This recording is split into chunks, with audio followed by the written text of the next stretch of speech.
తెలంగాణ రాజకీయాల్లో ఓ కాంట్రవర్సీ పేరు రాజా సింగ్. ఎప్పటికప్పుడు వివాదాస్పద వ్యాఖ్యలతో వార్తల్లో నిలుస్తూ తనే హిందుత్వ రక్షకుడిగా చెప్పుకుంటూ ఏకంగా తన పార్టీ నేతలనే టార్గెట్ చేస్తున్న ఆయనపై బీజేపీ పార్టీ ఎలాంటి నిర్ణయం తీసుకోనుందన్నది ఇప్పుడు చర్చనీయాంశమైంది.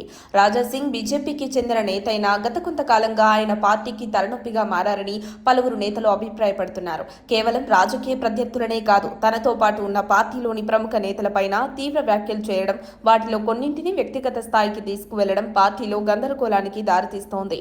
రాజా సింగ్ వ్యాఖ్యల పరంపర చూస్తే పార్టీ పెద్దల పట్ల ఆయనకు అసంతృప్తి స్పష్టంగా కనిపిస్తోంది. ఒకసారి మేకప్ మ్యాన్ అంటూ, మరొకసారి కుర్చీలు తుడిచిన వారికి పదవులు వస్తున్నాయంటూ వ్యాఖ్యానించడం, ఇక తాజాగా తన పార్టీ నేతలను ట్రాన్స్జెండర్లతో పోల్చడం ఆయన విమర్శల తాలూకు తీవ్రతను తెలియజేస్తోంది. ఇటీవల ఆయన బీజేపీ నేతలు ప్యాకేజీలకు అమ్ముడుపోయారంటూ ఆరోపించారు. అంతటితో ఆగకుండా బీఆర్ఎస్ పార్టీలో విలీనం గురించి కల్వకుంట్ల కవిత చేసిన వ్యాఖ్యలకు మద్దతుగా నిలిచారు. ఈ అంశం పార్టీ వర్గాల్లో ఆందోళన కలిగించింది. బీజేపీ క్రమశిక్షణకు పెద్దపీట వేసే పార్టీగా పేరొందింది. గతంలో మహమ్మద్ ప్రవక్తపై వివాదాస్పద వ్యాఖ్యల నేపథ్యంలో రాజా సింగ్ ను పార్టీ తాత్కాలికంగా సస్పెండ్ చేసిన చరిత్ర ఉంది. అలాంటప్పుడు ఇప్పుడు తన పార్టీకే ఎదురుగానే మాట్లాడుతున్న ఆయనపై చర్యలు తీసుకోవడం తథ్యమంటున్నారు రాజకీయ విశ్లేషకులు. అయితే పార్టీ అధిష్టానం ఇప్పటివరకు రాజా సింగ్ వ్యాఖ్యలపై స్పందించకపోవడం కూడా మరో ప్రశ్నగా మారింది. రాష్ట్ర నాయకత్వం ఆయన వ్యవహారాన్ని కేంద్రానికి నివేదించిందన్న వార్తలు వినిపిస్తున్నాయి. శాస్త్రీయంగా క్రమశిక్షణ చర్యలు తీసుకోవడంపై చర్చ జరుగుతున్నట్లు తెలుస్తోంది.